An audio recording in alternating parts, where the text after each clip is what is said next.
주기철은 1897년 11월 5일 경남 창원군 웅천면 북부리에 있는 농가에서 주현성 씨와 조재선 여사 사이에 사남으로 태어났습니다.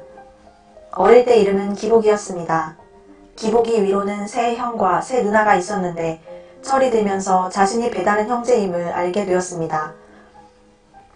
기복은 형들과 누나들이 엄마가 없는 것을 알고 그들에게 미안하여 엄마 곁에서 자지 않고 형들과 함께 잘 정도로 정이 많고 남을 배려할 줄 알았습니다.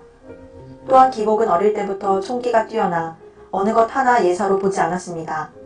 나이도 어리고 몸도 허약하였지만 성적은 월등하게 뛰어나 선생님들의 주목을 받으며 신동이라 불리기도 하였습니다. 기복이의 집에서 가장 먼저 예수님을 영접한 사람은 큰형 기원이었습니다. 기원은 웅천읍에다 조그마한 교회당을 세웠습니다. 그래서 기복은 친구들과 함께 열심히 주일학교에 다녔습니다.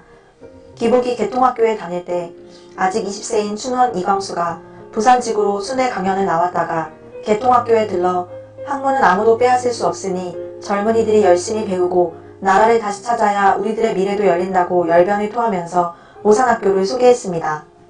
기복은 뜨거운 마음으로 결심했습니다. 가자 오산으로. 그곳은 1500리 길이나 되는 먼 길이어서 가족들이 반대하였으나 기복은 굽히지 않고 사촌형인 주기용과 함께 오산학교에 입학했습니다. 떠나기 전에 이름을 기철로 바꾸었습니다. 오산학교의 유영모 선생은 수업을 시작할 때 기도로 시작하였습니다. 싫어하는 학생들도 있었으나 상관치 않고 계속했으며 교과에도 없는 성경을 학생들에게 가르쳤습니다. 그러자 학생들이 변화되기 시작했습니다.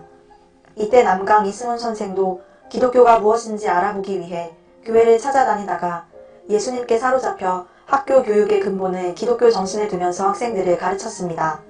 먼저 그의 나라와 의를 구하라 하신 말씀을 잘 삭혀야만 합니다. 나라도 중하지요. 내 민족이 겪는 고난은 뼈를 깎는 고통입니다. 그러나 그보다 먼저 구해야 할 것이 하늘나라와 하나님의 의라는 것을 잊지 마십시오.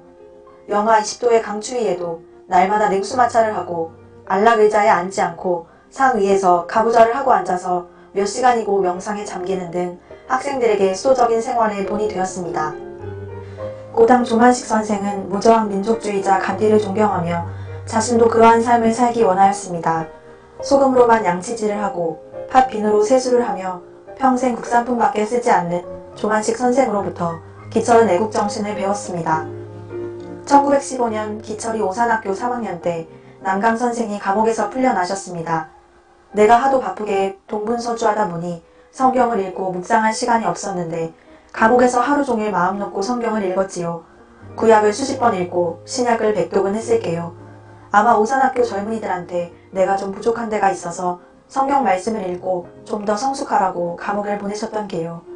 남강 선생은 변소청소도 순수하였습니다. 더러 학생들이 빗자루를 빼앗으려 하면 웃으면서 이렇게 말씀하였습니다. 내가 사람 구실할 수 있는 게 이일 뿐인데 이것마저 빼앗으려는가? 나는 배운 게 없어서 여러분을 가르칠 힘이 없어요. 그러니 여러분이 공부하는 자리를 깨끗하게 치워드리는 것이 내 기쁨이요. 이렇게 훌륭한 선생님들의 사랑과 가르침을 받으며 주기철은 민족애가 강하여지고 하나님께 대한 신앙심도 굳어졌습니다. 당시 학교 분위기는 프랜시스의 평화의 기도를 외우거나 토마스 아켄피스의 그리스도를 본받아라는 책이 유행할 정도로 경건했습니다. 1916년 기철은 4년 동안의 공부를 마치고 우수한 성적으로 오산학교를 졸업했습니다. 남강 선생과 고당 선생은 기철에게 많은 기대를 품으며 오산학교의 기둥으로 쓰고 싶어 하였습니다. 남강 선생은 기철에게 우리나라 경제를 부흥시켜 민족 산업을 일으키는 좋은 제목이 되어주기를 바란다며 연희 전문학교의 상과에 진학하기를 권유하였습니다. 기철은 연희 전문학교에 들어간 지 얼마 지나지 않아 어렸을 때부터 앓던 고질병인 안질이 더 심해져서 공부하기가 몹시 힘들었습니다. 게다가 큰형 기원이 하던 염전과 어업, 양조장이 한꺼번에 기울어져 재산 상속 문제로 불화가 일어났다는 소식을 듣고 학업을 중단하고 집으로 돌아가게 되었습니다. 그 후 상속 문제도 어느 정도 해결을 보고 눈도 나았지만 몹시 쓸쓸한 나날을 신앙으로 달래면서 살아갔습니다. 새벽 기도에 열심히 참석하고 청년 집회에도 부지런히 나가서 봉사했으나 무엇인가 비어있는 듯한 허전한 마음은 채울 길이 없었습니다. 그러던 차에 이기선 목사님이 소개해준 안기영 씨의 막내딸 안갑수와 결혼 생활이 시작되었습니다. 그러나 마음 편하게 가정의 행복 속에 빠져있지 못했습니다. 친구 이학신과 함께 청년 운동을 하느라고 바쁘게 뛰어다녔습니다. 그러나 때때로 기철의 마음은 감당할 수 없는 허망함에 빠지곤 했습니다. 많은 기대 속에서 흥분하며 일어났던 3.1운동이 실패로 끝났기 때문에 많은 신자들이 회의에 빠지게 되었습니다. 그래서 교회를 세웠던 큰형도 작은형도 교회를 등졌습니다. 교회에서 10여 년이나 봉사하던 형들이 불신으로 빠지는 것을 보며 기철의 갈등은 더욱 깊어만 갔습니다. 아, 이것도 아니다. 정녕 삶은 이것만이 아닐 것이다. 행복한 가정을 이루는 것만이 아니다. 그렇다고 나라를 위하여 독립을 쟁취하겠다고 몸부림을 치는 이것만도 아닐 것이다. 그러면 제3의 그것이 존재하는 것인가? 왜 나는 그것을 아직도 만나지 못하고 있는가? 그렇게 1년이 지나 첫 아들 영진이가 돌이 될 무렵 마산 문창교회에서 김익두 목사를 모시고 부흥사경회를 연다는 소식을 듣고 사람들이 술렁거렸습니다. 소경이 눈을 뜨고 안진뱅이가 걸으며 귀머거리가 드는 기적들이 많이 일어난다고 했습니다. 그 소문을 듣는 순간 가슴에서 무엇인가 뜨거운 것이 분출하며 문창교회로 갔습니다. 울며 회개하는 사람, 병고침을 받았다며 함성을 지르는 사람, 방언이 터진 사람, 각양각색의 사람들로 예배당이 가득 찼고 모두들 메어 달리는데 기철과 친구들은 구경꾼에 불과했습니다. 그러면서 왜 우리는 은혜를 못 받는가? 안타까움과 분함으로 답답해했습니다. 셋째 날 밤 집회에서 김익두 목사님은 성신을 받으라는 제목으로 설교를 하였습니다. 장례는 성령의 불길로 휩싸였습니다. 장님의 눈을 뜨게 만드는 것은 내가 아니라 예수님이요. 귀머거리에 귀가 뚫리는 것은 내가 하는 일이 아니라 예수님의 이름으로 성령이 하시는 일이요. 김익두는 막대기요. 김익두는 없소. 마음이 가난한 자, 마음이 청결한 자는 지금 이곳에서 역사하시는 하나님을 볼 것이요.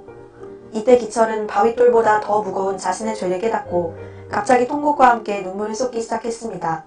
그 자리에 고꾸라지면서 방성대곡을 터뜨렸습니다. 남의 시선도 아랑곳하지 않고 오직 사랑의 주님만 느꼈습니다.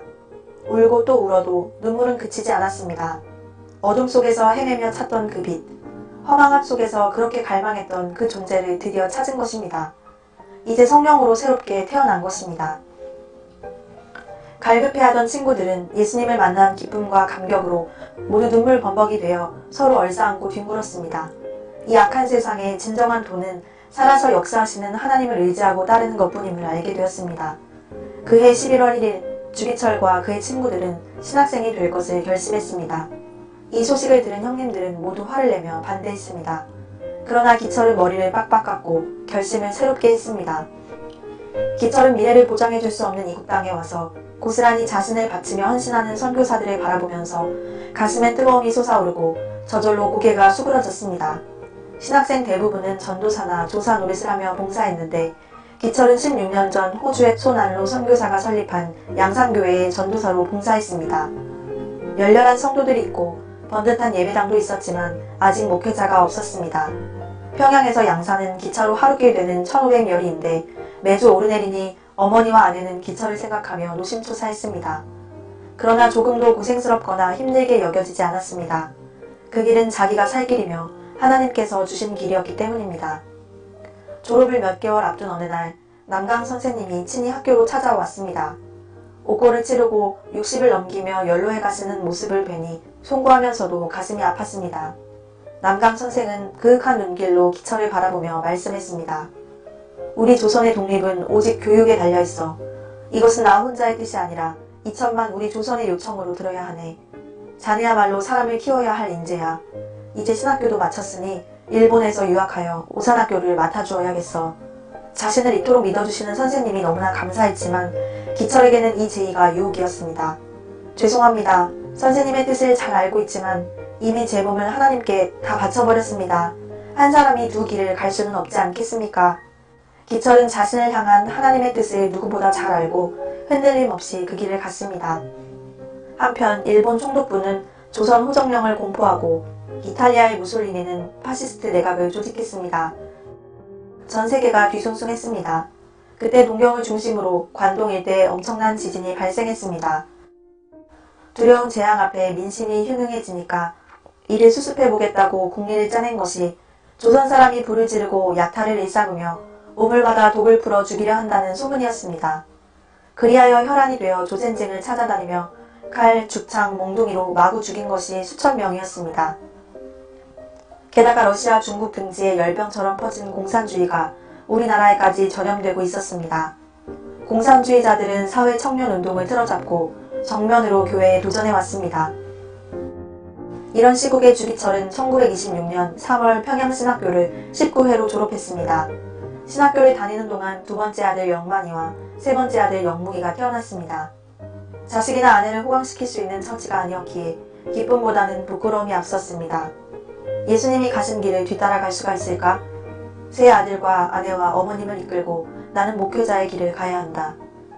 약간의 불안과 두려움이 있었지만 분명한 것은 주님께서 동행하시리라는 것이었습니다. 그는 1926년 봄에 설립된 지 33년 되는 부산 초량교회의 위임 목사가 되었습니다. 주 목사는 비상한 고심과 정성으로 대개 목요일까지 설교 원고를 작성했습니다. 방 두 칸의 어머니를 모시고 아이들과 함께 살았기 때문에 서재가 없어 집보다는 교회에서 많이 생활하며 산에 가서 철회하기가 일쑤였습니다. 주 목사는 하나님의 말씀을 전하는 감격과 기쁨이 넘쳤습니다. 내가 딴 일은 못하지만 주님을 위하여 목숨을 바치는 일에는 앞장서겠다고 각오했습니다. 주 목사는 구봉산 바위굴에서 살다시피 하고 교회의 교육이나 재정관리에 빈틈없이 철저했으며 그의 사례비의 반은 교회로 되돌아왔습니다. 교회에서는 보릿고개 때도 점심을 지어 배고픈 사람을 먹일 정도로 구제와 선교에 힘썼습니다. 주 목사는 기도와 철저한 생활, 보살핌으로 어수선한 시국과 기독교계를 성경 말씀으로 지키며 든든히 기초를 다졌습니다. 그래서 위임받은 지 한 해 만에 100명의 교인이 300명으로 불어났습니다. 주 목사가 구봉산에 올라가 기도할 때마다 늘 아내 몫으로 친정에서 주신 땅 6,000평을 소유하고 있다는 것이 못내 양심에 걸렸습니다. 굶어 병들어 죽어가는 사람들이 있는 것을 뻔히 알면서 그 땅을 어떻게 끼고 있겠소? 내가 어떻게 강대상 위에서 성도들에게 가난한 자를 구제하라고 권면하겠소? 나의 아내인 당신이 주인이니 내가 전혀 무관하다 할 수 없는 게요. 처분하여 배고픈 사람들을 먹이고 봅시다. 남편의 말이지만 끝없는 목회자 가정에 가난한 살림을 하다 보니 자식들의 장래가 걱정되어 남겨두었던 어미의 마음인지라 부인은 계속 반대했습니다. 여보, 내일 일을 염려하는 것은 불신이요. 하나님께서 우리 아이들을 굶기시거나 까막눈을 만드시겠소? 또 설사 그렇게 하신다 하여도 무슨 뜻이 있으실 것을 못 믿겠소? 당신이 그렇게 땅을 움켜쥐고 있는 것은 불신이요. 아내는 자기의 마음을 몰라주는 남편이 야속해서 울고 남편은 말씀을 함께 따르지 않는 아내가 서운해 좁은 길 가는 외로움을 느꼈습니다. 남편은 깊은 밤 기도처를 찾아 산으로 올라가고 다음 날부터 금식이 시작되었습니다. 아내도 밥이 들어가지 않았습니다. 하나님 아버지, 어찌해야 합니까? 눈물로 기도한 후 결국 절반의 땅을 처분하여 구제했습니다. 한편 그는 24회 경남 노회에서 부회장으로 피선되고 25회 노회에서 다시 유임되었습니다. 왜 이 일을 맡게 되었을까? 괴로워하며 고민하다가 이제 시작될 신사참배 문제에 눈을 뜨고 노회와 교회들이 영적 전쟁할 준비를 시키도록 하기 위한 하나님의 뜻을 깨달았습니다. 주목사의 제의로 경남 노회가 신사참배 반대를 결의한 뒤로 경남 일대의 교회는 뜻을 같이 하기로 단단히 결속했습니다. 신사참배는 10계명 중 엄연히 제1, 2계명을 어기고 우상을 섬기는 짓이다. 우리는 계명을 어기고는 살 수 없음을 천명하여 일본이 받드는 신사 앞에는 결단코 나가지 않을 것이다. 주목사는 신사참배를 통해 우리 민족의 신앙을 짓밟으려는 마귀를 정면으로 대적하고 나선 것입니다. 주목사 부부는 셋째 아들 영무기를 홍역으로 잃은 지 3년이 채 안 되어 딸아이 영덕이도 잃었습니다. 주목사는 자식들의 죽음이 무슨 예표인가 묵상했습니다. 몇 주 후에 문창교회 청빙위원들이 찾아왔습니다. 말씀과 기도로 살며 섬기던 초량교회 목회 5년 반, 구봉산 기도처에서 주목사는 날이 밝도록 엎드렸습니다. 며칠 후 주목사는 초량교회의 사임의 뜻을 밝혔고 초량교회 온 회중이 눈물바다를 이루며 끈질기게 만류했지만 주목사는 하나님의 부르심에 흔들리지 않았습니다. 우리가 이제 헤어지는 것은 하나님이 지시하시는 전장으로 떠나가는 것이지요. 우리의 이 발걸음은 영적 전쟁을 향해 내딛는 첫걸음이 될 것이요. 우리가 각기 헤어져 가는 그 자리는 주님이 함께 하시는 영적 전쟁터인 것이요. 1933년 암울한 기후는 점점 무겁게 조선 땅을 짓눌렀고 전 세계를 휩쓸고 있는 경제 위기가 일본의 군국주의를 더욱 부추겼습니다. 일본은 북벌을 꿈꾸면서 조선 땅을 군수기지로 만들기 위하여 혈안이 되었습니다. 상처 입은 문창교회 문제를 주기철 목사는 오직 말씀과 기도를 통해 해결하였습니다. 오랫동안 높은 영적 기갈에 허덕이던 교인들은 다시금 맑은 물을 얻게 되어 안정을 찾았습니다. 그리고 안갑수 사모와 당시 일본으로 유학 가려다 병이 나서 포기된 후 의신여학교회 교사가 된 오정모 선생이 주일학교 교사로 일했습니다. 기도와 성경에만 열중하고 구제에도 열심히 있는 주목사의 관우하고 온유한 인격은 전 신도들에게 언제나 만족을 주었습니다. 그들이 요구하는 영력, 사랑, 학식이 다 구비되어 있어 나날이 그는 문창교회의 빛이 되었습니다. 그러던 중 돌연 안갑수 사모가 큰언니의 장례를 치르고 심신이 피곤한 가운데 인중에 난 종기를 수술한 것이 잘못되어 결국 살 가망이 없게 되었습니다. 안 사모는 평소 형님 아우로 흉허물 없이 지내던 오정모 선생의 손을 잡고 아우님, 어머니와 아이들을 부탁해요. 목사님을 도와드려요. 제발 부탁이에요. 하며 한없는 눈물을 쏟고 몇 마디 고백을 남긴 채 1933년 5월 19일 이 세상을 떠나갔습니다.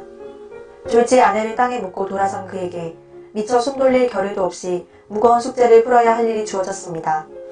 1933년 7월 3일 경남노회는 임시노회를 소집하여 예수님은 하늘에서 내려온 육이라는 순육설과 십계명 무용설을 주장하는 신진리파에 대한 정죄 여부를 가려야만 했습니다. 그런데 교회에서도 문제가 발생했습니다. 장로의 아들이요 주일학교 교사요 찬송 지도자 선생이 여자 회원과 함께 기도한다고 교회에서 소등하고 밤을 새우고 교회에서도 오만불손하여 목사님에게 책망을 여러 번 듣고도 변화가 없었습니다. 결국 책임을 맡고 있는 소년 면례회 지도자를 면직시켰고 그 치리 사건은 적잖은 파동을 몰고 왔습니다. 그 후 자기를 초량교회 취임 목사로 청빙하기 위해 적극적으로 나섰던 선배 장덕생 목사가 교리 해석을 제멋대로 만들어 새 교파를 형성하고 나가는 사건이 있었습니다. 권징 조례에 따라 그 이름을 노회 명부에서 제명해야 했습니다. 비록 잘못이 있다고는 해도 한 교직자의 생명을 그렇게 잘라야만 하는 노회장 주목사의 심정은 참담했습니다. 그는 산으로 올라갔습니다. 왜 그에게 하나님께서는 이런 일을 맡기시는지 정말 괴로웠습니다. 하나님의 법이요 교회의 법을 따라 결정한 일이기는 하지만 인정이 무엇인지 그것을 칼로 자르듯 끊어내는 것은 너무나 괴로웠습니다. 그는 산에 올라 하나님의 뜻이 밝혀질 때까지 기도했습니다. 밤이 깊어지면서 평평한 바위 위에 꿇어 엎드린 그의 숨결은 그대로가 신음이었습니다. 살아있음의 의미, 나머지 식구들을 이끌고 가야만 하는 의미, 사흘 만에 세상을 떠난 아내의 죽음, 두 아이의 죽음, 제명, 책벌, 한국을 키질하듯 들볶는 일본, 이 땅 곳곳에 세워지는 일본의 신사. 주님을 찾는 그의 울부짖음은 산 전체를 뒤흔들고 있었습니다. 새벽녘에야 그는 하나님의 음성을 들을 수 있었습니다. 제단은 높은 곳에 있느니라. 제단을 오르려면 계단을 밟아야 하느니라. 그 순간 그는 자신이 걸어가는 길이 제단을 향해 올라가는 계단이라는 것을 깨달았습니다. 주님의 제물이 되기 위해 육신에 속한 애정과 욕망을 끊어내는 좁은 길이라는 것을. 주님, 저를 제물로 받고자 하심입니까? 오 주님, 두렵습니다. 저에게 힘을 주옵소서. 제가 어찌 감히 제물이 되겠는지요. 그는 그 주일에 주일 예배를 드린 후 자리에 눕고 말았습니다. 과로의 영양실 쪽 10여일간 호되게 앓고 난 후 민망할 정도로 수척해졌습니다. 1934년 목사님의 건강이 더욱 안 좋아지자 재직들이 재혼 문제를 들고 나섰습니다. 모두의 이야기가 안갑수 사모의 유언도 있고 여러 가지 면으로 봐서 오정모 선생이 적임자라는 것입니다. 그러나 오 선생은 주목자를 성직자로 존경하며 사모했으므로 그 동경을 깨뜨리고 싶지 않아 야멸차게 거절했습니다. 그런데 하나님의 징계였는지 며칠 후 오 선생은 학교에서 가르치다 말고 쓰러졌습니다. 진찰 결과 결핵성 복막염이었습니다. 이미 뱃속에 고름이 너무 퍼져서 수술도 퍽 힘들었습니다. 의사들은 오 선생이 살 가망이 없다고 했습니다. 그런데 기적적으로 조금씩 호전되어 가고 있었습니다. 오 선생은 정신이 들자 주목사님과 결혼을 단순히 사람의 재혼이라고 단정짓고 거절했던 것, 그리고 하나님의 뜻을 무시했던 자신의 오만과 불순종을 한없이 회개하며 용서를 구하였습니다. 오늘 제가 살아있음은 목사님의 돕는 배필이 되라는 뜻으로 믿을 수밖에 없습니다. 목사님의 처분대로 하겠습니다. 이 보잘것없는 목숨을 이어주심이 바로 그 일을 맡으라 하심임을 지금 알았습니다. 금강산에 있는 장로교 수양관에서 수양회가 열렸습니다. 장로교 총회 모든 목사와 선교사 200명이 일제히 모여 조선교회 당면 문제며 과제를 두고 기도하며 의논하기로 되어 있었는데 거기서 주목사는 예언자의 권위라는 제목으로 설교했습니다. 엘리야의 권위, 예레미야의 권위, 세례 요한의 권위는 일사가고 연회해야 이루어졌습니다. 여러분 몰라서 말을 못하십니까? 우리가 왜 벙어리가 되었습니까? 오늘 목사도 일사가고 연회해 할 말을 해야만 목사의 권위, 예언자의 권위가 설 것입니다. 그런데 우리는 아무 까닭 없이 일본의 한낱 순경 앞에서 쩔쩔매고서야. 그러나 미처 그 대목의 말을 맺기도 전에 장내를 찌를 듯한 제지의 소리가 단상을 가로질렀습니다.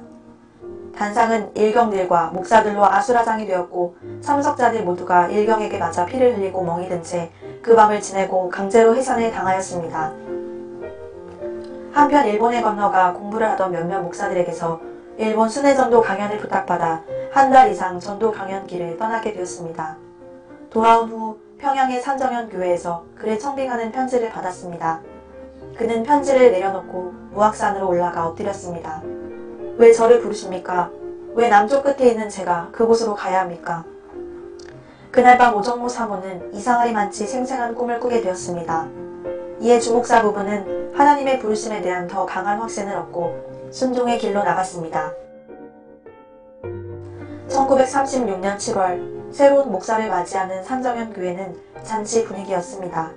산정현 교회는 민족주의자들이 총본산으로 자타가 공인할 만한 교회이고 중산층을 웃도는 식자들이며 재력을 가진 사람들이 교인이 되는 것을 은근히 자랑으로 여길 만큼 특수충을 수용한 교회였으니 순수한 신앙을 이끌고 지켜갈 일이 간단치 않을 것을 예상하며 주목사는 산정현 교회 안에서 먼저 영적 전투를 시작할 결심을 했습니다.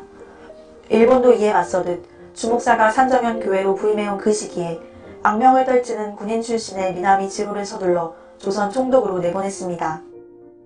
주기철 목사는 신앙은 조국이나 민족을 초월한 절대 절명의 것이어야 하며 민족운동을 위한 신앙이란 존재할 수 없으며 조국 해방이 신앙의 목적이 될 수 없다는 것을 신앙의 민족사적 결실은 먼저 그의 나라와 그의 의를 구한 다음에 허락되는 하나님의 선물임을 산정현 교회 교인들에게 밝히 전했습니다. 그리고 산정현 교회가 신사 참배에 대처할 사항들을 말했습니다. 첫째, 일본의 신사를 참배하는 것은 하나님이 주신 계명 중에 제1계명과 제2계명을 동시에 범하는 일이요. 둘째, 신사를 참배하는 교인은 지위나 신분을 불문하고 공개 제명 출교시킬 것이며 셋째, 신사 참배 거부로 인하여 발생하는 모든 책임은 주목사가 지겠다는 것이었습니다. 자리를 함께한 재직 전원이 마음으로 각오를 새롭게 하며 주님께서 주기철 목사님을 산정현 교회에 보내주신 것을 감사드렸습니다. 미나미 총독은 부임하면서부터 조선 사람들의 목을 단단히 조이기 시작했습니다. 부임하기 전에 조선을 일본 앞에 무릎 꿇리겠다고 호언장담했던 대로 본때를 보일 속셈이었습니다. 10월 1일 총독부는 소위 황국신민서사를 제정하고 황국신민체조를 만들어 시행하도록 했고 관공서와 각급 학교에 일본 천황의 사진, 일장기, 일본 국가를 인쇄한 액자를 배급하여 매일 경배하라고 지시했습니다. 그리고 강제로 집집마다 가미다나를 설치시켰고 평양에는 곳곳에 신사가 세워놓고 지나가는 사람마다 코가 땅에 닿도록 공손하게 절하지 않으면 그것도 불경죄라 하여 잡혀갈 판이었습니다. 조선 총독부는 학교마다 신사를 참배하라고 강력하게 명령하고 학교에서 가르치던 조선어를 폐지하고 일본어를 강제로 사용하게 하였습니다. 결국 북장로교나 남장로교, 호주 선교부에서는 하나님의 계명에 어긋남을 알아 신사에 참배할 수가 없고 또 학생들에게 그렇게 가르칠 수도 없다 하여 미션 학교들을 폐쇄하기로 결정했습니다.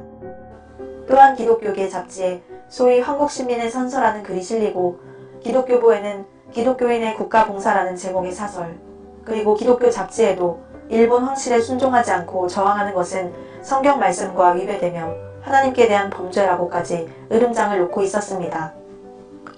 산정현 교회 예배는 만군의 여호와 하나님을 향하여 순결을 지키기 위한 뜨거운 부르짖음으로 더욱 뜨거워졌습니다. 주기철 목사 부임 후에 산정현 교회 교인은 600명으로 불어났습니다. 목사님은 예배당을 신축해야 한다는 생각을 굳혀갔습니다. 세상이 뒤숭숭할수록 우리들의 신앙 근거는 든든해야 합니다. 우리가 몸부쳐 사는 집은 고대 광실이면서 예배 처소가 이렇게 초라해져야 어떻게 일본과 맞서서 신사 참배 문제로 당당하게 싸울 수가 있겠습니까? 주일 오후 당회로 모인 자리에서 건축 예산 5만 5천 원에서 4만여 원의 헌금이 자원하여 거쳐졌고 이 소문은 시중이 들썩할 만큼 자자하게 퍼졌습니다. 하나님께서 하시는 일임을 확신했습니다. 1천여 평 대지 위에 본당 250평, 종실 150평에 식당과 당회실까지 포함되어 있었습니다. 산정현 교회 헌당 예배가 2월 8일 화요일로 결정되었습니다. 그런데 53회 평북노회가 2월 7일이었습니다. 평북노회에서 김일선 목사가 노회장으로 선출되자 평양신학교 학생들이 친일파 앞잡이가 목사가 되어 노회장이 되고 조선교회 신사참배 안건이 통과되었다고 울분과 흥분으로 김일선 목사 졸업기념식수를 뽑아버리고 돌 표말까지 깨뜨렸습니다. 그런데 이 일을 주기철 목사가 사주했다며 형사들이 갑자기 들이닥쳐 헌당 예배 시간을 기다리고 있던 주 목사를 끌고 갔습니다. 교인들은 새파랗게 질렸습니다. 형사를 붙잡고 말리다가 탄식하는 조만식 장로를 보고 주 목사는 엷은 웃음을 머금으며 장로님, 이제 시작입니다. 헌당 예배를 방해받는 것이 너무도 당연하지 않습니까? 오히려 산정현 교회가 얼마나 많은 은혜를 받는지 확증케 하는 사건으로 하십시오. 장로님, 염려 마시고 예배를 잘 마치십시오. 눈물과 침통 속에서 헌당 예배는 예정대로 오후 2시에 드려졌습니다. 학생들 10여 명, 산정현 교회 교인들까지 검속해 드린 후 2월 9일 조선의 공교회로서는 처음으로 신사참배를 가결한 치욕의 날이었습니다. 그 일을 성사시키기 위해 그렇게 잡아들인 것입니다. 주기철 목사가 감옥에 있는 동안 오정모 사모와 성도들은 철야 기도를 했습니다. 결국 주 목사는 4주 만에 풀려나게 되었습니다. 전국 24개 노회가 하나하나 무너지는 소식은 하루가 바쁘게 들려왔고 평양신학교는 스스로 문을 닫았습니다. 평양신학교가 문을 닫았다는 소식이 있던 날 주 목사는 방문을 닫고 숨소리도 없이 홀로 있었습니다. 오후가 되어 동료 목사들이 침통한 얼굴로 주 목사의 방문을 열었습니다. 선교사들은 고국으로 돌아가고 평양신학교를 짓밟은 자들이 모란봉에 세운 일본 신궁 텃밭에 평양신학교를 새로 세우고 평양기독교 친목회와 서울혁신교단은 조선 총독부는 물론 일본 내각에까지 직통으로 통하는 세력단체로 커져 산정현 교회 새벽기도 내용까지 일일이 그 친목회에 밀고 대고 있었습니다. 동료 목사들은 분노하며 목사님, 그런 인간들을 그냥 두고 보실 작정입니까? 하고 묻자 주 목사는 고요하고 슬픈 눈으로 우리에게는 그들을 치료할 권한이 없어요. 다만 우리에게 그러한 배역을 주시지 않은 하나님께 눈물로 감사드릴 일 밖에는. 두려운 것은 이 땅 이민족이 겪게 될 죄이지요. 이미 이민족은 엄청난 죄를 쌓아가고 있습니다. 혹여 눈물로 부르짖어 기도하면 하나님께서 그 쌓여있는 죄를 조금 덜어주시지는 않을까 바랄 뿐이지요. 세 사람의 대화는 그쯤에서 흐느낌으로 이어졌습니다. 저녁상을 물리고 주 목사의 제의로 모두 묘양산으로 기도를 떠났습니다. 세 사람의 통곡과 부르짖음은 산을 흔들고 밤하늘을 흔들었습니다.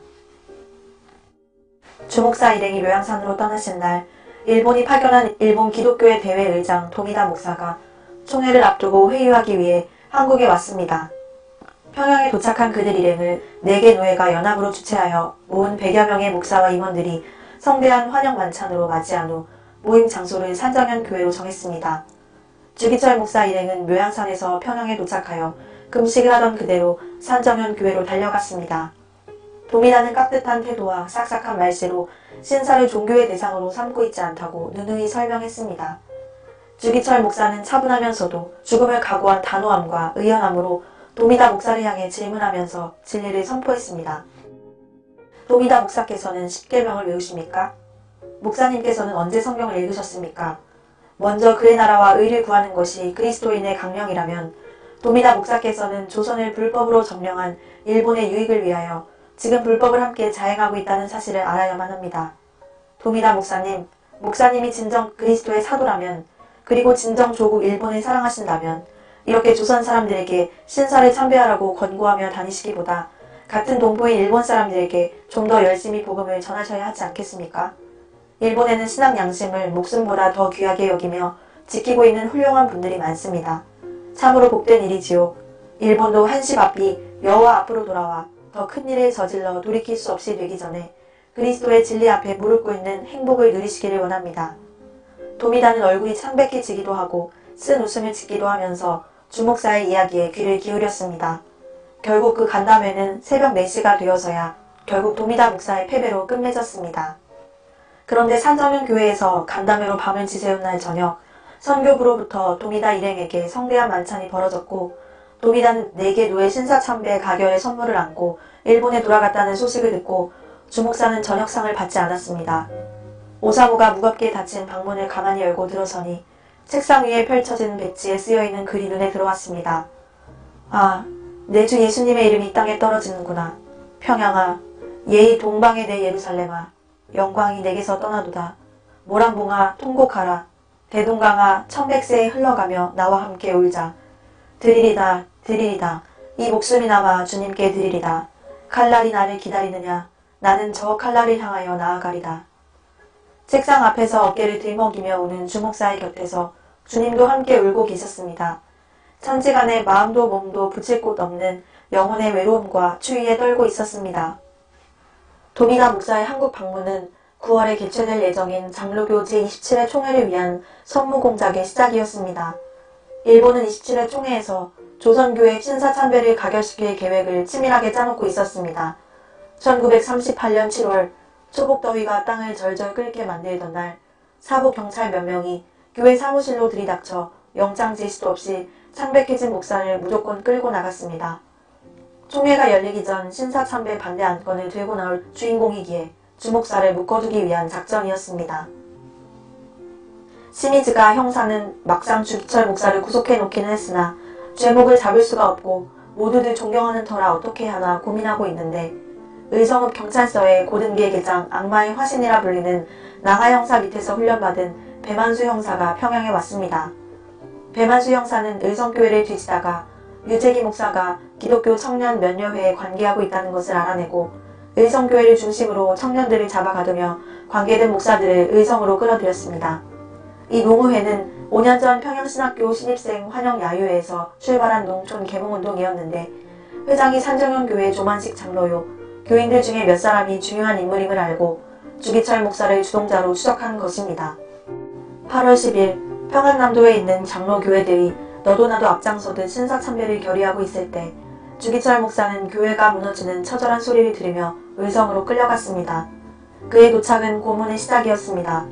검도용 몽둥이가 자주 부서졌고 앉혀놓고 짓이기는 매질이 지루해지면 천장에 가로지른 강목에다 발목을 묶어 매달아 놓고 가죽 채찍을 휘두르며 비행기를 태웠습니다.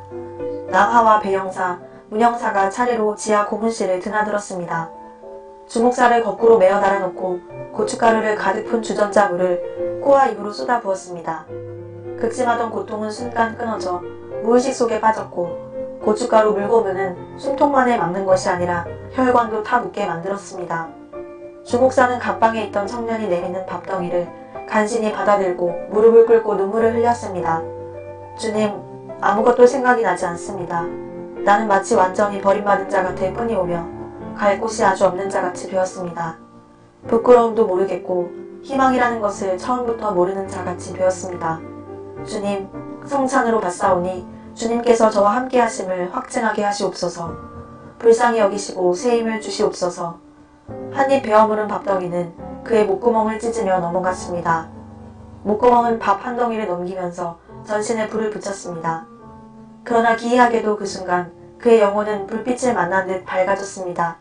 터지고 깨어진 그의 전신으로 기쁨의 전류가 번개처럼 흘렀습니다. 고통을 감내하는 것은 자기 자신이 아니라 신비한 힘이 얹혀져 있었습니다. 그것은 고통과 고난이 깊을수록 정금처럼 빛나는 생명과 사랑의 빛이었습니다.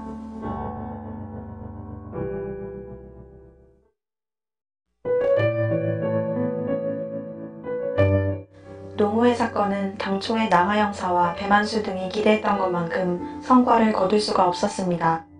약이 오른 배 형사와 낭하 형사의 고문은 더 혹독해졌습니다. 그들은 주목사의 손톱을 잡아 뽑았습니다. 그리고 손톱 뿌리가 남아있는 자리를 대나무 바늘로 쑤시고 찔렀습니다. 주여, 이들을 불쌍히 여기소서. 이들을 용서하소서. 기절한 주목사의 얼굴에 물을 끼얹고 의식이 깨어난 주목사를 널판자에 눕혀놓고 사지를 묶었습니다.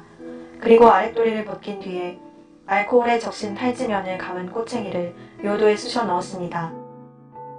찢겨서 피가 흐르고 면도날로 아랫배를 점여내는 듯 했습니다.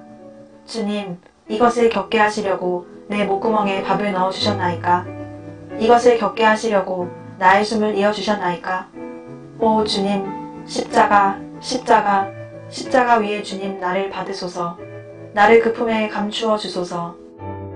얼마나 고문이 심했던지 의성 경찰서에서 고문을 받던 전도사 목사들이 고문 끝에 맑은 정신을 잃고 실성을 했다는 소식이 들렸습니다. 한편 평안 장로회는 신사참배는 교리에 배타되는 것이 아니다 고 선언하며 9월 2일에 경안노회도 정기노회에서 신사참배를 가결했습니다. 9월 9일 총회가 열리기 전 총 노회 27개 중 과반수가 넘는 17개 노회가 신사참배를 스스로 가결했던 것입니다. 드디어 장로회 27차 총회가 9월 9일 평양의 서문박 예배당에 219명의 총회 참석자가 모여들었습니다. 참석자 219명 사이사이에 경찰관 97명이 끼어앉아 장로회 총회가 아니라 경찰관 모임 같았습니다. 살벌한 분위기 속에서 임원 선거를 하고 허둥지둥 신사참배 가결 절차로 쳐들어가듯 들어갔는데 조선의 교회는 신사참배를 하지 않을 것이요 신사참배를 반대하오 하고 반대를 외친 사람은 조선 사람이 아닌 미국 선교사였습니다. 사복 경찰 몇 사람이 순식간에 달려들어 그를 끌고 나갔습니다.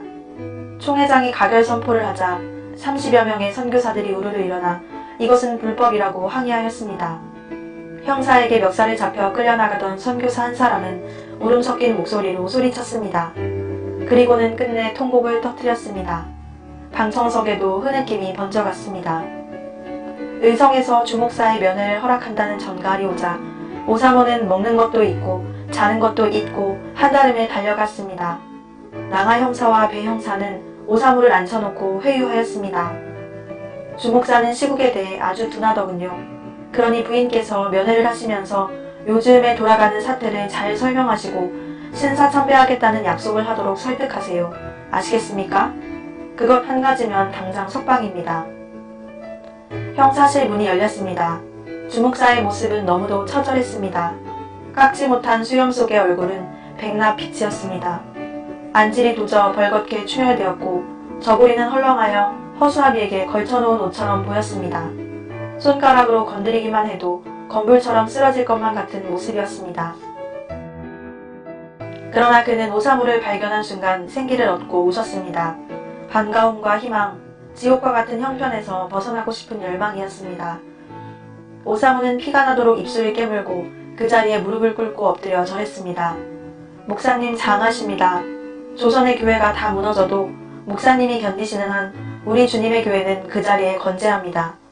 목사님 승리하셔야 합니다. 주님께서 목사님의 승리를 끝까지 지켜보시며 기다리고 계십니다. 갑자기 배영사가 머리채를 잡아치웠습니다. 아니 이런 독한 계집이 있나? 제 서방을 석방시키도록 말을 거들랬더니 더 견디고 승리하라고? 세상의 서방을 죽음의 길로 몰아넣는 독한 여편대로구만. 머리채를 잡아뜯기면서도 오사무는 목사님 우리 기도가 결코 헛되지 않습니다. 목사님 지금까지 견디신 것처럼 기도하시면서 견디십시오. 모두들 잘 계시니 집안 염려는 하지 마세요. 산정현 교회도 꿋꿋하게 잘 견디고 있습니다. 교인 중에 아무도 십계명을 어긴 사람이 없습니다. 배영사는 오사모를 내동댕이 쳤습니다. 나뒹굴어지면서 목사님 음식을 잡수시고 힘을 키우셔야 합니다. 잘 잡수시고 밤에는 잠을 주무세요. 목사님. 그러나 평양으로 돌아오는 기차 안에서 오사모는 한없이 울었습니다. 주님 용서하세요. 기차 안에서만 울고 평양에 도착하면 눈물을 흘리지 않겠으니 지금만 용서하세요. 주목사를 설득하기 위해 배영사와 낭하 형사는 고향 옹천에서 형님들을 끌어와 인정으로 유혹해 보았으나 주목사는 오히려 형님들에게 신앙의 권고를 해주니 형사들은 분을 품고 이를 갈았습니다. 그들의 계획대로 되지 못하고 결국 다음해 2월 노무회 사건으로 구속된 사람들은 검찰청으로 넘겨졌고 검찰에서는 유재기 목사 한 사람만 기소를 하고 나머지는 모두 무혐의로 석방하기로 결정을 했습니다. 2월 5일 주일 아침 평양역에는 수많은 사람들이 주기철 목사를 마중 나와 있었습니다. 주 목사를 발견한 순간 찬송가가 한꺼번에 터져 나왔습니다. 내 주는 강한 성이요 방패와 병기 되시니 큰 환란에서 우리를 구하여 내시리로다. 찬송가를 부르는 사람들의 눈에서도 눈물이 흘렀고 주기철 목사의 일행들도 뜨거운 눈물을 흘렸습니다. 주 목사는 집으로 가기 전에 예배당으로 먼저 향했습니다. 그리고 강대상 앞에 꿇어 앉았습니다. 모두들 뒤편 의자에 앉아 기도를 드렸지만 목사님의 흐느낌을 그 가슴으로 듣고 있었습니다. 예배 시간이 되자 평양과 대동과 선교리의 세계 경찰서 소속 고등계 형사들이 산정현 교회로 몰려들었습니다. 주목사가 강단에 올라섰습니다. 실로 7개월 만에 돌아온 자리였습니다. 2천여 명이 집결한 자리였으나 숨소리 한 가닥 들리지 않았습니다. 말씀을 봉독하는 목사의 음성은 청정하기 이를 바 없었고 사랑에 대한 확신이 용솟음치는 낭낭한 목소리였습니다. 지난 7개월 동안 감옥에서도 나와 함께 해주신 주님께 감사를 드립니다.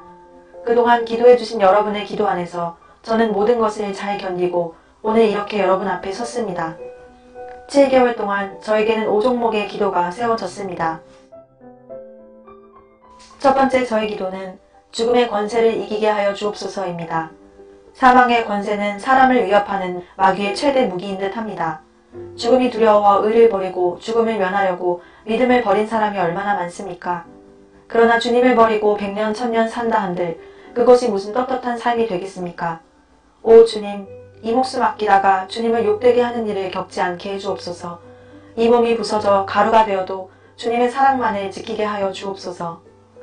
두 번째의 기원은 장기간의 고난을 견디게 하여 주시옵소서입니다. 단번에 겪는 고난은 이겨내기 쉬우나 장기간의 고난은 참기가 힘이 됩니다. 칼로 베고 불로 지지는 고문이라도 한두 번에 죽어진다면 그래도 이길 수가 있으나 한 달, 두 달, 1년, 10년 계속되는 고난은 견디기가 어렵습니다.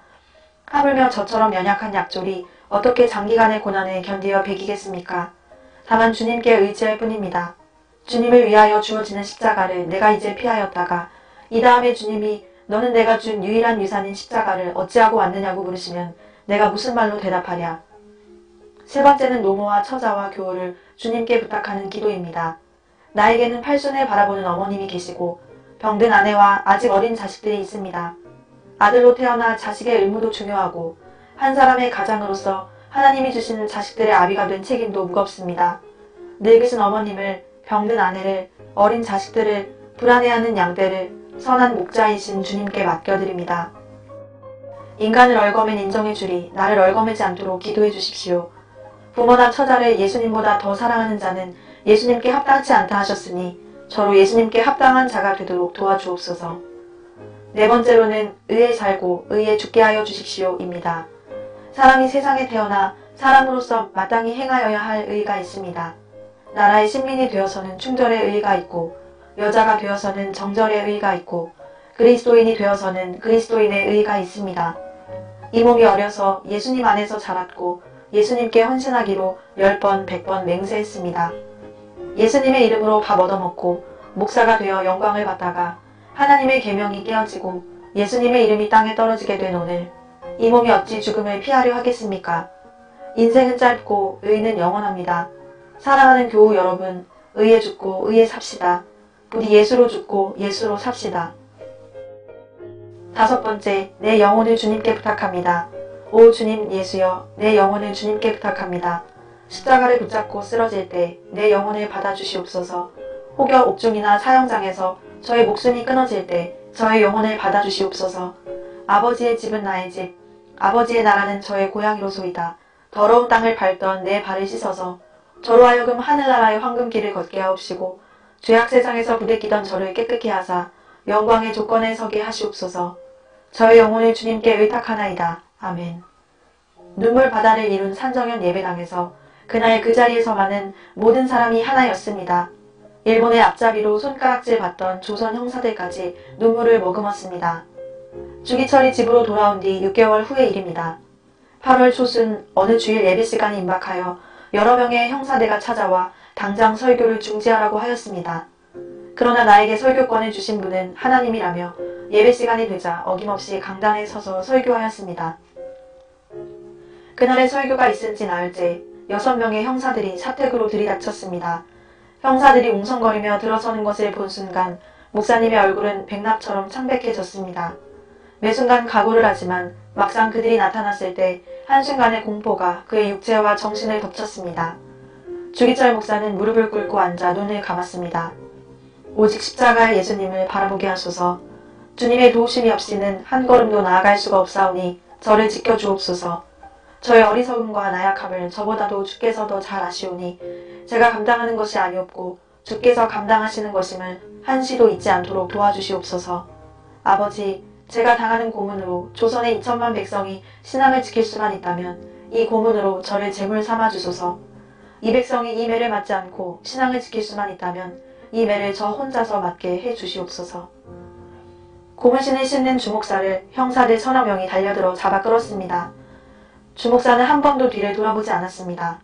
이미 혈육의 정은 하나님께 맡겨드리고 주님이 주신 십자가를 지고 주님을 따라가는 외로운 하나님의 종이었습니다. 주목사를 연행하자마자 지하실에 끌어다 놓은 시리즈가 형사는 고통을 더 주기 위해 고문의 순서까지 자신이 정했습니다. 그날은 주목사를 먼저 거꾸로 메어 달았습니다. 그리고 주전자에 고춧가루를 풀었습니다. 피가 머리로 내리 쏟아지고 눈알이 당장 빠질 듯 했습니다. 코로 입으로 들이붓는 고춧가루 물은 뇌수를 긁어 흔들며 단번에 숨통을 막았습니다. 목구멍이 찢어지고 코 속이 타는 듯 했습니다. 그들은 주목사를 천장에서 끌어내려 엎어놓고 등을 발로 밟고 옆구리에 발기질을 했습니다. 코로 입으로 들어갔던 고춧가루 물이 다시 조금씩 밀려 나왔습니다. 그들은 주목사를 의자에 묶어놓고 전기 고문을 했습니다. 그때 호련히 주목사 입에서 찬송이 흘러나왔습니다. 이 세상 험하고 나 비록 약하나 늘 기도 힘쓰면 큰 권능 얻겠네. 주의 은혜로 대속하여서 피와 같이 붉은 죄 눈같이 희겠네. 내 맘이 약하여 늘 넘어지오니 주 예수 힘주사 굳세게 하소서. 아니 이게 무슨 소리야? 형사들은 얼굴을 흉측하게 찌푸렸습니다. 예수한테 힘을 달라고 노래를 한다? 생명이 오락가락하는 고문을 받으면서 노래를 부른다고? 그러면 비행기를 타고 고춧가루물을 마시면서도 노래를 부르는지 한번 다시 시켜봐. 주목사는 다시 천장에 거꾸로 메어 달렸습니다. 그리고 코와 입으로 쏟아붓는 고춧가루물을 들이켰습니다. 주여, 나를 주님 곁으로 부르소서. 나의 육체가 슬프오니 내 슬픔을 거두어 주소서. 주여. 산정형교회 교인들은 목자 잃은 양떼였습니다. 주일마다 편하설 선교사가 설교를 하지만 주목사가 지금 이 시간에도 고문을 당하고 있다는 생각을 가슴에 품고 있는 교우들은 하나처럼 기운이 없었습니다. 며칠 후 평양 경찰서에서 산정현 교회로 긴급 호출령이 떨어졌습니다. 경찰서로 간 교회 중진들에게 경찰서는 지시사항을 주면서 협박을 했습니다. 교회 재직은 모두 매주일 반드시 한 번씩 신사참배를 이행할 것. 설교 또는 교회 사무는 재직들이 집행하고 서양인과 기타 다른 사람은 교회 일에 관여하지 못한다. 3. 이 사항들에 관한 결정을 금일 오후 3시까지 회답할 것. 4. 이상 3가지 항목 중에 단 한 가지라도 불응할 때에는 당장 내일부터 교회를 폐쇄한다. 이제는 주기철 목사와의 싸움이 아니라 산정현 교회와의 싸움이 구체적으로 시작된 것임을 모두가 알고 있었습니다. 주일 예배는 눈물의 예배였습니다. 예배를 감시하던 형사들이 분위기를 살벌하게 만들었습니다. 성도들 계중에는 조심스럽게 눈치를 보아가며 타협을 제의하는 사람도 없지 않았습니다. 그러나 대부분의 성도들은 모두 경찰서에 갇히는 것이 낫지 순교라면 몰라도 누가 배교에 앞장서라는 말이오. 산정현 교회가 지금까지 지켜온 정절이 아까워서라도 그렇게는 안 될 일이다 라고 하였습니다. 또한 청년 회원들은 올소 만일 당회나 재직회가 신사참배를 하기로 결정을 하면 우리는 가만히 있지 않을 것이오 하며 혹여라도 재직들이 신사참배를 하기로 결정할까봐 눈을 부릅뜨고 있었습니다. 신사참배가 결정되지 않자 수요 예배 설교를 하러 강단에 올라가던 방장로를 갑자기 형사 서너 명이 덮쳤습니다. 방장로가 끌려간 곳은 주기철 목사가 고문을 당하고 있던 지하실이었습니다. 형사들은 주목사를 메어 달아 놓은 채 그 앞에서 방장로를 형틀에 묶어놓고 미친 듯이 두드려 패기 시작했습니다. 방장로는 일어나 걷지 못하는 주목사를 끌어 등에 업고 감방을 향해 걸었습니다. 이것이 이유가 되어 기운이 남아 저렇다며 방장로를 또 끌어다가 고문을 시켰습니다. 새벽 2시가 넘어서야 감방에 돌아왔습니다. 장로님, 우리의 정신은 생생합니다. 더구나 주님의 장중에 붙잡혀 있는 우리의 영혼은 아무도 건드리지 못하지요. 일본 관원이 무슨 짓을 한다 해도 우리의 영혼만은 흠집 없이 지켜주십니다. 주목사는 기도하는 방장로의 등 뒤에 대고 나직이 그동안 고문을 당하면서 한 줄 한 줄 기도하듯 지은 영문 밖의 길이라는 시를 그 무렵 널리 알려진 다뉴브 강의 잔물결이라는 곡조에 붙여 노래를 불렀습니다. 서쪽 하늘 붉은 노을 영문 밖에 빛이 누나 연약하온 두 어깨에 십자가를 걸머지고 머리에는 가시관 몸에는 붉은 옷 한없이 걸어가신 영문 밖의 길이라네. 경찰은 산정현 교회에 압력을 가하여 신사참배를 시키려고 안간힘을 써보았으나 교회는 똘똘 뭉쳐 신사참배를 거부했습니다. 경찰의 명령에 따라 임시 노예로 총회 신사참배 결의와 총회장의 경고문을 무시한 주기철 목사를 파면시켰습니다. 부활주일에 평양노회 전권위원들 9명이 강단을 차지하고 이인식 목사를 당회장으로 세울 것이라는 것을 알고 교인들은 부활주일 전날 밤부터 예배당에 모여 눈물로 기도하며 밤을 새웠습니다. 주일 예배 시간이 다가오자 양재현 집사가 204장 내주는 강한 성의요와 십자가 군병들아를 이어서 부르며 절대로 중단하지 말자고 외쳤습니다. 교인들 모두는 예배당을 뒤흔들고 하늘을 흔들 만큼 우렁차게 찬송을 불렀습니다. 9명의 수습위원 목사님들과 경찰 40여 명이 밀어닥쳐 중지를 시키려 악을 써댔으나 곧 찬송소리에 묻혀버렸습니다. 화가 난 형사들이 교인들을 잡아 끌어내고 내동댕이 치며 감옥으로 끌고 갔습니다.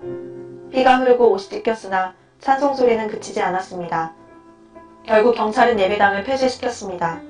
경찰은 이제 주기철 목사의 가족들이 기거하고 있는 사택도 빼앗았습니다. 그리고 육조리에 있는 헛간 같은 비참한 단칸방으로 이사시켰습니다. 그러나 가족들은 고생하는 주목사를 생각하며 오히려 감사했습니다. 주목사를 취조했던 국가경사는 목사의 거룩한 모습을 보고 주기철 목사가 국사범만 아니었다면 나는 정말 주목사를 존경할 뻔했소 라고 고백했습니다. 그리고 자주 주목사를 화제로 올리며 그의 신앙을 칭찬하며 주목사의 하나님을 두려워했습니다. 평양경찰은 일단 주기철 목사를 가석방이라는 명목으로 방면할 방침을 세웠습니다. 가석방의 소식을 들은 산정현 교회 교우들은 서로 얼싸안고 울며 웃으며 기뻐했습니다. 주기철 목사를 보고 환호하는 사람들을 보며 주목사는 잠깐 멈칫했습니다. 그 환성 속에서 그는 다시 이어질 끔찍한 고문을 보는 것이었습니다. 그러나 곧 미소를 떠올리며 손톱이 다 빠져 아직 아물지 않은 손으로 한 사람 한 사람의 손을 경배하듯 잡았습니다. 그리고 산정현 교회 먼지 앉은 강단 앞에 무릎을 꿇고 엎드렸습니다. 주님, 주님이 견디셨습니다. 주께서 이기셨습니다. 나에게 견딜 수 있는 힘을 만나처럼 내려주시며 주께서 이 길을 가십니다. 그러나 주님, 감히 질문을 해도 된다 하시면 그 나라에 이르기까지 제가 겪어야 할 일은 얼마나 남아 있습니까? 주님, 이 흩어진 양떼를 어떻게 하시렵니까? 그의 전신은 애절한 눈물이 되어 녹아 흘렀습니다. 주목사는 횡십자가로 못질된 산정현 교회에 바쳐진 제물이었습니다. 계속해서 좁은 길을 가면서 찢어지고 찢어진 그의 영혼과 육체, 남들은 그를 이미 위인이라고 불러주지만 그는 철저하게 홀로 그 길을 가야만 하는 것이었습니다. 신사참배 반대 운동을 하던 목사들과 장로들이 모여 비분 관계로 자리가 뜨거워졌습니다.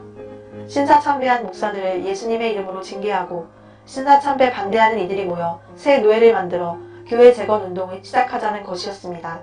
침묵만 지키는 주목사의 의견을 묻자 여러분의 말씀 모두 옳습니다. 그러나 우리 모두 인간의 나약함을 슬퍼하십시다. 심판은 하나님 한 분이 하시도록 맡겨드리면 어떻겠습니까? 우리는 뒤에서 기도할 수밖에 다른 길이 없겠습니다. 그리스도의 도를 등진 자들을 치리하는 것보다 차라리 교회에 충성하는 길이 우리가 가야 할 길이라 믿을 수밖에 없습니다. 6월 중순 오후 형사대가 몰려와서 위협하며 나오라고 소리치자 주목사는 안색이 창백해지며 앉아있던 자리에서 눈을 감았습니다. 주기철은 쓰러진 어머니 앞에 꿇어앉아 손을 잡고 기도했습니다. 하나님 아버지, 불효한 자식의 봉양보다 자비하신 주님의 보호하심을 의지하오니 어머님을 지켜주시옵소서. 이 몸은 주님의 발자취를 따라가겠나이다. 소식을 들은 장로들과 교우들이 집으로 몰려들었습니다. 주목사는 저 높은 곳을 향하여 날마다 나아갑니다를 선창하였습니다. 모두들 목매인 소리로 눈물을 쏟아가며 찬송을 함께 불렀습니다. 다음해 초봄 느닷없이 형사가 들이닥쳤습니다. 특별 면회라고 하면서 식구들 모두 함께 데리고 갔습니다.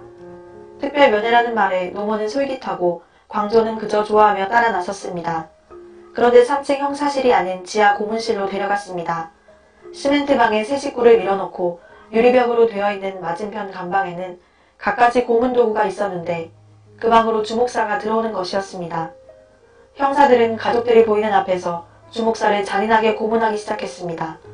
노모는 기절하여 시멘트 바닥에 쓰러졌고 오상호는 어머니를 무릎에 안고 엎드려 숨차게 주님만을 찾았습니다. 주목사가 기절하니 천장에서 끌어내려 이제는 고춧가루를 주전자에 풀어 그 물을 목사의 코와 입에 붓기 시작했습니다. 형사는 주목사 고문받는 것을 지켜보지 않는다고 노모와 오사무를 발길로 걷어차고 머리끄덩이를 끌어 내동댕이 쳐가며 소리를 질렀습니다. 주목사의 배가 출산 직전의 임산부처럼 부풀어 오를 때까지 붙더니 이제는 목사의 배에 의자 둘을 엎어놓고 배를 짓눌렀습니다. 그러자 뒤로 처져있던 입에서 코에서 귀에서 물이 쏟아져 내렸습니다. 핏물 같기도 진물 같기도 한 검누런 빛의 물이었습니다. 노모는 다시 혼절하여 늘어졌고 오사무는 더 이상 볼 수 없어 눈을 감았습니다. 주님, 목사님을 불쌍히 여기소서. 우리를 불쌍히 여기소서. 목사님, 십자가를 붙들고 일어나십시오. 목사님. 형사들은 야비한 웃음을 떠올리며 목사를 일으켜 책상 위에 앉혔습니다. 주목사와 오사무의 눈이 마주치자 깊은 신뢰와 아픔과 사랑으로 미소 지었습니다. 그런데 갑자기 형사들은 검도용 칼로 오사무를 후려치며 발길질을 하고 모욕적인 언사를 퍼부었습니다. 살이 터지면서 흐른 피가 시멘트 바닥을 적셨습니다. 밤이 깊어서야 세 식구는 경찰서에서 풀려났습니다. 노모는 정신을 잃었고 어린 광조는 아버지가 당하는 고문과 어머니의 메마른 것을 지켜보다가 그 충격으로 말을 잃었습니다. 광조야, 내 아버님은 지금 수치를 당하고 계신 것이 아니란다. 하나님이 주실 크나큰 상을 받게 되신다. 내 이름을 광조라고 지어주신 아버님의 뜻을 저버리지 말아야지. 조선의 빛이 되라 하신 뜻, 조선을 밝게 비추라는 뜻을 잊지 말아라. 오사무는 찢어지는 가슴을 부여잡고 아들 광조를 가슴에 안았습니다. 1942년 겨울, 일본은 미드웨이 해전에서 참패를 당하고 눈에 띄게 당황해하면서 징병제를 실시하여 조선의 젊은이들을 마구잡이로 끌어갔습니다. 평양경찰서에서 주기철 목사 일행과 함께 수감되었던 안희숙 자매는 풀려나오는 길로 주목사 가족에게 달려왔습니다. 감옥 속에서도 역사하시는 주님의 신비스러운 일들을 이야기했습니다. 전쟁 전에는 가축사료나 퇴비로 쓰던 콩깻묵으로 지은 밥을 먹고 감방에서 시체 썩는 냄새로 가득 찰 정도로 수없는 사람들이 죽어나갔는데 그 끔찍한 사건 속에서 크리스천들만은 무사했습니다. 그리고 주목사는 안자매가 있는 감방 건너편에서 손으로 글씨를 써서 여러 가지 도움을 주셨다 합니다. 한 글자 한 글자 손으로 공중에 쓰기를 우리는 그저 한 발자국씩만 걸읍시다. 뛰려고도 날려고도 말고 그날 닥쳐오는 일을 한 발자국씩만 다지면서 가면 갈 수 있겠지요. 죽는 것이 목표이면 그 죽음이 언제 오든지 언제나 죽음의 선만 목표로 하면 그 나머지 일은 주님께 맡길 수밖에 없습니다. 저는 처음에는 장기간의 고난을 어떻게 견딜까 근심하면서 장기간의 고난을 견딜 수 있게 해주십사 기도했는데 고난의 기나긴 시간도 주님의 주권 안에 있으니 그것은 우리들의 시간이 아닙니다. 그저 그날 나에게 오는 고문의 분량을 한 걸음씩 받아들이는 것뿐 주님이 그 걸음을 함께 하시니 우리는 그냥 따라가는 것이지요. 다음에 닥쳐올 고통을 근심하거나 무서워할 일도 없고 어제 당한 고난에 따지고 셈할 일도 없이 오늘 그저 지금 내게 닥치는 것을 묵묵하게 받아들이다 보면 결말이 올 것입니다. 그것이 죽음이라 하더라도 흔쾌하게 기쁘게 감사하게 받을 수 있는 훈련을 주님은 이렇게 시키고 계신 거예요. 이 안이 신비스럽습니까? 1944년 전쟁은 막바지에 달한 것 같았습니다. 그간의 목회자나 장로, 집사, 평신도들을 구속 수감한 숫자가 2천여에 이르렀습니다. 징병제는 학병제로까지 이어졌습니다. 학교 건물뿐 아니라 교회 건물까지 일본 군대를 주둔시켰고 교회 안에까지 감리단화를 설치했습니다. 2월 주목사와의 면회는 꺼져가는 등불의 심지가 얼마나 남았는가를 확인하기 위한 절차 같았습니다. 이미 그의 육신은 허물어지고 있었지만 여전한 미소로 면회한 후 뜻밖의 말씀을 하였습니다. 여보, 광조가 보고 싶구려. 이제 곧 수학교 졸업이겠구려. 다음 3월 면회 때 광조는 잔뜩 긴장하고 따라 나섰습니다. 아침 9시에 집을 떠나 오후 4시가 되어서야 이름이 호명되었습니다. 철장 앞에 푸른 죄수복을 입은 아버지는 머리를 빡빡 깎은 모습으로 서 있었습니다. 주목사는 눈물이 글썽해진 눈으로 웃음을 머금었습니다. 그리고 그날 이후 간수에게 부탁하여 종이와 연필을 구하여 집으로 유서를 썼습니다. 뭉그러진 손으로 힘들게 쓴 흐트러진 글씨 속에는 어머님과 자식에 대한 애끓는 사랑이 담겨 있었습니다. 유서를 받은 지 며칠 후 어머니의 꿈에 아들이 꿇어엎드려 큰절을 하는 모습으로 나타났습니다. 며칠 뒤 저녁 형무소에서 사람이 찾아왔습니다. 주목사가 위독하니 면회를 오라는 소식이었습니다. 날이 밝기도 전에 형무소로 달려갔습니다. 주기철 목사는 서있을 힘도 잃은 듯 간수들에게 몸을 의탁한 채 허공을 더듬다가 오사무를 알아본 듯 했습니다. 목사님, 승리하셔야 합니다. 이제 다 오셨습니다. 끝까지 승리하셔야 합니다. 주 목사는 힘겹게 입을 열었습니다. 나는 머지않아 주님 앞으로 갈 것이요. 아, 어머님이 보고 싶소. 불쌍한 어머님을 내 대신 잘 모셔주시오. 어린 자식들을 잘 부탁합니다. 나는 하나님 앞에 가서 조선교회를 위하여 기도하겠소. 교회에게 내 말을 전해주시오. 나를 웅천으로 가져가지 말고 평양 돌박산에 묻어주시오. 내 어머님도 세상 떠나시거든 내 곁에 묻어주시오. 그 말을 다 마치지도 못하고 주목사는 쓰러졌고 간수들은 황급하게 주목사의 몸을 양편에서 붙들었습니다. 끌려가며 주기철은 뒤돌아보며 말했습니다. 여보, 따뜻한 숭늉 한 그릇 마시고 싶소. 오사무는 눈물로 바닥을 적시면서 밤을 새우고 날이 밝을 무렵 이제는 이 땅에서 주기철 목사의 고통이 끝났다는 것을 알았습니다. 주기철 목사에게 입힐 새 옷을 챙겨 들고 곧장 형무소로 달려갔습니다. 일본이 무너지기 1년 4개월 전이었습니다. 사모님, 어제 목사님께서 운명하시던 순간 내 영혼의 하나님이시여 나를 붙들어 주옵소서 하며 마지막 외치시던 음성이 어찌나 우렁찼던지 주변에 있던 사람들 모두가 무척 놀랐습니다. 목사님께서는 승리하셨습니다. 한 간수가 말해주었습니다. 장례일인 화요일 아침에는 눈부시도록 화창한 햇살이 쏟아졌습니다. 평양 고등보통학교 정문 앞 광장이 인산인해를 이루었습니다. 경찰관들이 몰려들었으나 수많은 사람들 기세에 눌렸는지 아무런 행동 개시도 하지 못했습니다. 기자묘 앞을 지나서 대성산 공동묘지, 주목사가 그렇게도 그리워하던 돌박산에 이르렀습니다.